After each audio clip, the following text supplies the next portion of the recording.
జై శ్రీమన్నారాయణ. ఆపదామపహత్తారం దాతారం సర్వసంపదాం లోకాభిరామం శ్రీరామం భూయో భూయో నమామ్యహం. మనం ఈరోజు రామాయణము శ్రీమద్ రామాయణం యథాతథంగా తెలుసుకుంటున్నాం. అలాగే ఈరోజు బాలకాండలో నుంచి 13వ సర్గ గురించి తెలుసుకుందాం.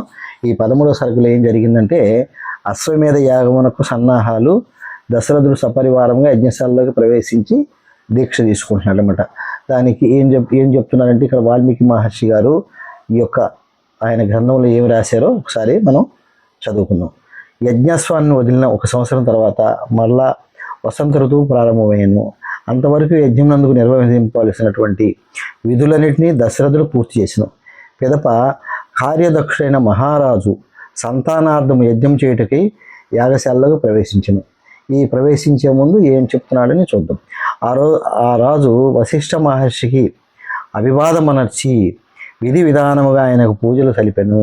పిమ్మట ఆ ఇప్రోత్తమునితో సవినయముగా ఇట్లు పలికెను. ఎందుకంటే కుల గురువు వశిష్ఠుడు. ఆయనతో ఇట్లా చెప్తున్నాడు అనమాట. ఏమని? ఓ బ్రహ్మర్షి, మాకు సంతానం ప్రసాదించునట్టి యజ్ఞము విద్యుక్తముగా నిర్వహింపజేయుడు.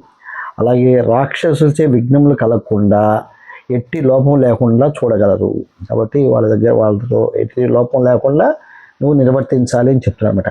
చెప్తూ అంతట వశిష్ఠ మహర్షి మహారాజుతో అట్లే మీరు కోరిన రీతిగానే యజ్ఞ కార్యములన్నిటినీ నిర్వహించదును అని చెప్పాడు. యజ్ఞ కార్యము చేస్తానని చెప్పని ఆయన ఒప్పుకున్నాడనమాట. అలాగే పిమ్మట వశిష్ఠుడు యజ్ఞ కర్మలయందు రాజుచే నియుక్తులైన బ్రాహ్మణోత్తములను, వాస్తుశాస్త్రములందు సమర్థులైన వారిని, ధార్మికోత్తములైన పెద్దలను, యజ్ఞ పరిసమాప్తి వరకు కార్యనిర్వహణలో నిమగ్నులై ఎవరైతే ఉంటారో వాళ్ళకి ఇటుకులు మున్నగు వాటిని సిద్ధపరచు వారిని, శృవాది ఉపకరణములు చేయి వడ్రంగులు, బావులు తవ్వు వారిని, లేఖకులు, శిల్పులను, చిత్రకారులు, రసభావం చక్కగా అభినయించుడు నటులను, నర్తకులను, సచ్చరిత్ర గల శాస్త్రజ్ఞులను, శాస్త్రములతో అనుభవనందు ఆరుతేరి వారిని పిలిపించి వాటి ఇట్లను మీరందరూ రాజాజ్ఞ శిరసావహించి యజ్ఞ కార్యంలో నిమగ్నం కండి. అంటే యజ్ఞ కార్యాలు మీరందరూ కూడా పాల్గొనండి అని వాళ్ళకి ఇచ్చాడు, అనుజ్ఞించాడు. అలాగే వేలాది ఇటుకలను తెప్పించి యజ్ఞమునకే వచ్చిన రాజులకై మిక్కిలి ఎత్తైన విశాల భవనములను నిర్మించాడు. ఎందుకంటే రాజులకి వాళ్ళందరూ కూడా యజ్ఞం అంటే అందరి ఆహ్వానం ఉంటుంది కాబట్టి అందరికీ కావాల్సిన భవనాలు నిర్మించాడు. అలాగే బ్రాహ్మణులకై 100 కొలది చక్కని గృహాలు ఏర్పరచుడు.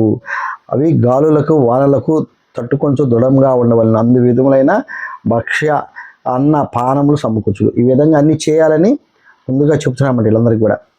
అట్లే ఇంకేం చెప్తున్నా అంటే, పురజనులకు జానపదులకు నివాస యోగ్యములైన గృహములు నిర్మించి అనేక విధములైన తినుబండారములు సర్వ సౌకర్యములు విస్తారముగా సమకూర్పలను. ఏమాత్రము అనాధారము చూపరాదు. మర్యాదగా వారికి భోజన సత్కారాలు చేయాలంటే భోజనం పెట్టేటప్పుడు కూడా ఎంతో ప్రేమతో భోజనం పెట్టాలని చెప్తాడు అన్నమాట. అనాధారం పనికిరాదని చెప్తాడు. అలాగే అన్ని వర్ణముల వారికి తగిన విధముగా ఆదర సత్కారములు చేయవలెను.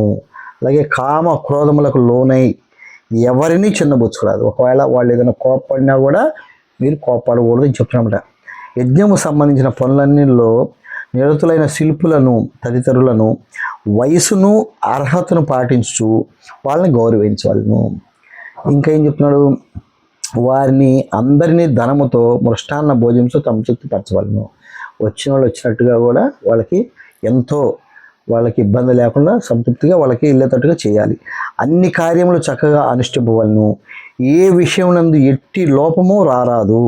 మరొక మాట, ఈ పనులన్నింటినీ కూడా మీరందరూ నిండు మనసుతో ప్రేమతో ఆచరింపుడు అని వశిష్ఠ మహర్షి వీళ్ళందరూ చెప్తాడు. ఎందుకంటే రాజ ఆజ్ఞ ఈయనకి ఇచ్చేశాడు. ఎవరికి? వశిష్ఠుడికి ఇచ్చాడు. వశిష్ఠుడు వీళ్ళందరూ కూడా ఈ యొక్క విధానం చెప్తున్నమాట, ఎలా ఉండాలి అని చెప్తాడు.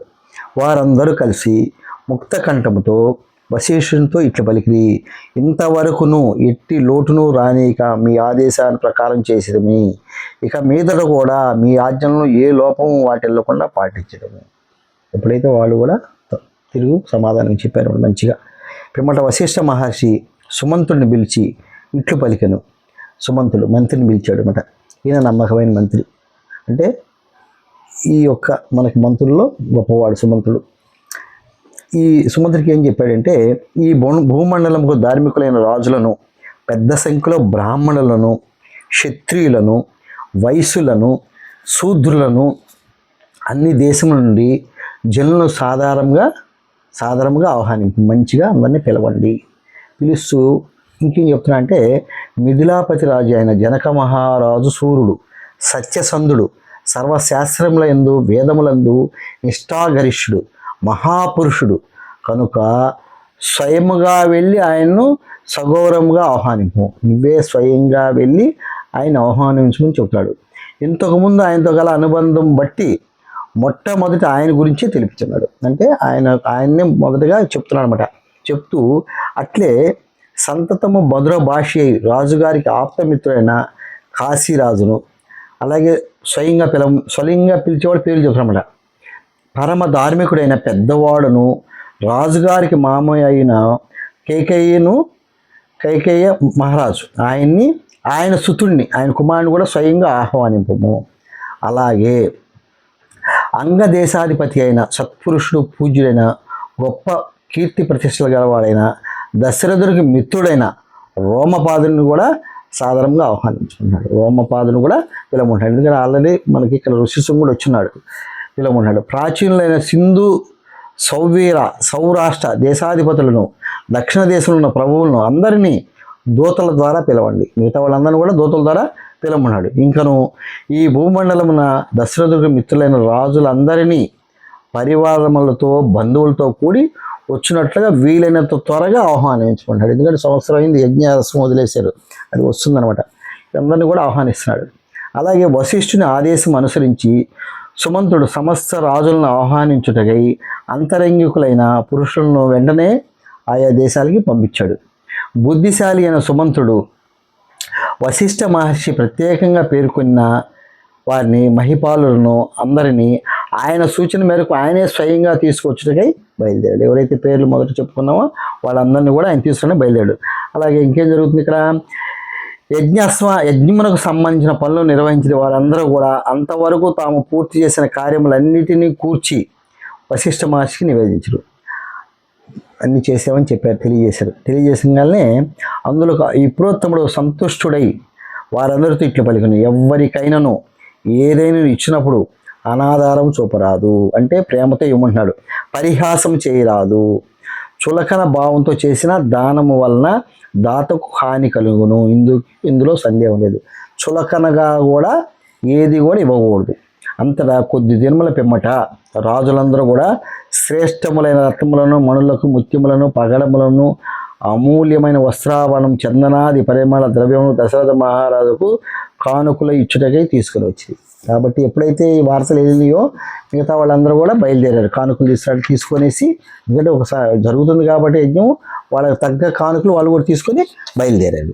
బయలుదేరిన తర్వాత వశిష్ఠుడు రాజుల రాకకు సంతుష్టుడై దశరథునితో ఇట్లా పలికాను, ఓ మహారాజా, మీ ఆహ్వానం అనుసరించి రాజులందరూ విచ్చేసిరి. ఆ మహారాజులందరికీ తగిన రీతిగా అతిథి సత్కారంలో జరిపితిని. నియుక్తులైన కార్యకర్తలందరూ యజ్ఞమునకు అవసరమైన సమస్త వస్తువులు కూడా సమకూర్చిరి, వాళ్ళు కూడా సమకూర్చిరి. కాబట్టి తీసుకొని రాబడిన యజ్ఞోపకరణలన్నీ కూడా యాగశాలలో తగిన ప్రదేశంలో ఉంచబడినవి. సమీపమునయున్న ఈ శాలకు యజ్ఞం ఆచరించడమే విచ్చేయుడు. అంటే ఇక పిలుస్తున్నాడు, అందరూ వచ్చేసారు, మీరు కూడా యజ్ఞానికి రండి అని పిలుస్తున్నాడు. అలాగే ఓ రాజేంద్ర, సంకల్పం మాత్రం అతి శీఘ్రంగా నిర్మింపబడిన ఈ శాలను తిలకింపుడు, అంటే యజ్ఞశాలను చూడమంటున్నాడు. ఋషశృంగ వశిష్ఠుల ఆదేశానుసారము మంగళకరమైన తిథి వార నక్షత్రంలో కూడిన సుముహూర్తమున దశరథ మహారాజు శంఖ, దుందువి, మృదంగాది మంగళ వాద్యములు మ్రోగుచుండగా వేద పండితుల యొక్క సస్య వచనములతో రాజభవనం నుండి యజ్ఞశాలకు బయలుదేరాడు. అలాగే అంతటా వశిష్ఠుడు మొదలైన బ్రాహ్మణోత్తములందరూ కూడా ఋషిశృంగుని ముందుంచుకొని యజ్ఞవాటికకు చేరిది. పిమ్మట యజ్ఞకర్త అయిన దశరథుడు, ఋత్వికుల యొక్క మొదలగు వారందరూ కూడా శాస్త్రోక్తంగా యథాప్రకారము యజ్ఞకర్మలను ఆరంభించారు. సకలైశ్వర్య సంపన్నుడైన దశరథ మహారాజు ధర్మపత్రులతో కూడి యజ్ఞవాటికను ప్రవేశించాడు. ఆయన కూడా యజ్ఞవాటికలోకి వచ్చాడు. పిమ్మట అతడు శాస్త్ర ప్రకారం విధి విధానముగా యజ్ఞ దీక్ష స్వీకరించను. కాబట్టి ఈ యొక్క సర్గ ఉద్దేశం ఏంటంటే యజ్ఞ దీక్షను స్వీకరించడం. కాబట్టి మనకి ఇక్కడ వాల్మీకి మహర్షి గారు ఏదైతే ఈ యొక్క శ్రీమద్ రామాయణంలో రాసి ఉన్నారో దాన్ని మనం యథాతథంగా తెలుసుకున్నాము. ఇప్పుడు ఇత్యాద్య శ్రీమద్ రామాయణే వాల్మీకియే ఆది కావ్యే బాలకండే త్రయోదశ సర్గ 13వ సర్గ పూర్తయింది. నెక్స్ట్ వీడియోలో 14వ సర్గ తెలుసుకుందాం. 14వ సర్గలో ఉన్నటువంటి ఉద్దేశం ఏంటంటే దశరథుడు అశ్వమేధ యాగమును చేయుట. జై శ్రీమన్నారాయణ.